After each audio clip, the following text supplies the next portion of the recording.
it mean for you after a number of films in Hollywood to go back to your land and speak with your own accent?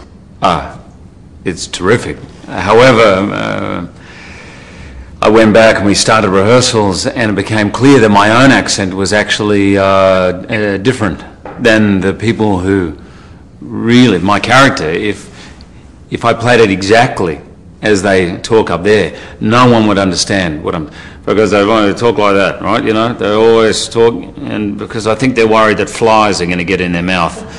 They don't open their mouth, very back in the throat, very, very dry, very broad accent. So we had to change it a little bit.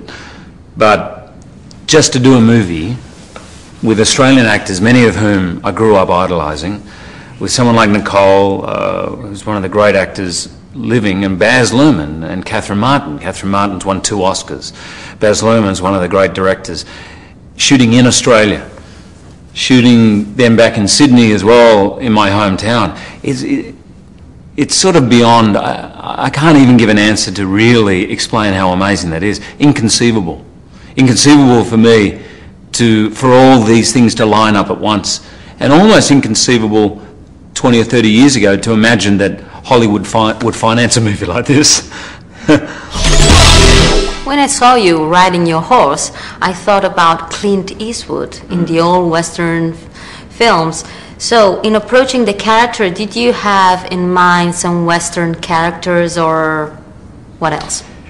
I drew, there are many visual references to other films in the movie. Clint Eastwood in the Sergio Leone movies is very present, very deliberately present. At times, John Wayne, at times Clark Gable, and the scenes in the ball, you know, is a little more refined. These are all there visually. The truth be told, for my character, there's 2 very important works, 2 books, one fiction, one non-fiction, that I used a lot to really get me to understand the type of people who lived there, the people who worked there. And also, I went out and lived with the real drovers. I went out mustering with them. And that informed my character, or my playing of the character, a lot. But there's no doubt, when I see those movies with Clint Eastwood in them, and he does the great scene, and he walks off, and he gets up on the horse, and he gallops off, you know it's him. And I said to Baz, I said, it's got to be me. I said it about a year before we filmed, because it took almost a year for me to be able to get to that point. But I was adamant that it would look like I could do what I said I could do. In the film, the boy, the kid, changes Sarah and Rover's life. You're a father, you have some children. How did they change your life? It's having children. Do you have children? No. Having children is like a revolution. Everything about your life changes, because they teach you about yourself. Children have an amazing ability to push your buttons.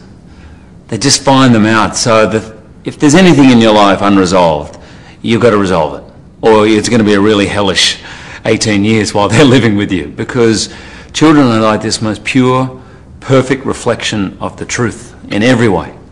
And you find yourself having to think about your own relationship with your parents, your relationship with your wife, your relationship with them, and what is important to you. And it absolutely makes crystal clear in your life what is important. I'm not saying we always live up to that, but it's really clear. And prior to children, you know, I was more sort of floating around, hey, I like doing this and that, but once you have kids, everything becomes very clear. Mm-hmm. And ever since having kids, I needed a makeup artist. You don't get much sleep. In the film, you seem very, very good, very skilled with all those cows. But I know that in reality, you had some problems with them. Yeah, the cows are the most unpredictable beast on the planet, and some might say not the smartest on the planet. I ran into, on my horse, me and my horse ran into more cows, I can tell you. We fell over cows all the time. And some people say, oh, you know, now you've worked with all these cows, how could you eat steak? And I'm like, I love steak even more after working with cows.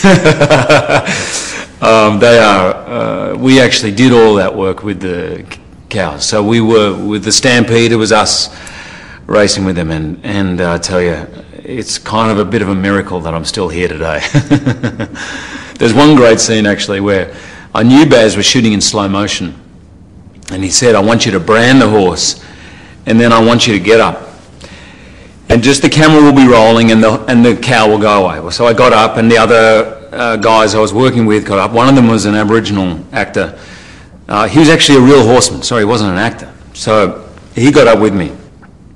The cow got up and just turned. Bull. Turned and just looked straight at me. And of course, I'm the hammy actor, of course. I know the camera's on me, so I'm just looking at the cow like this. The cow's looking at me. And I looked up at the horizon like that, and the bull started to run straight towards me, and the Aboriginal actor was like, tackle me out of the way. But there's this, yeah, you're never very far off from being impaled when you work with cows. Thank you very much. Thank you, Carla.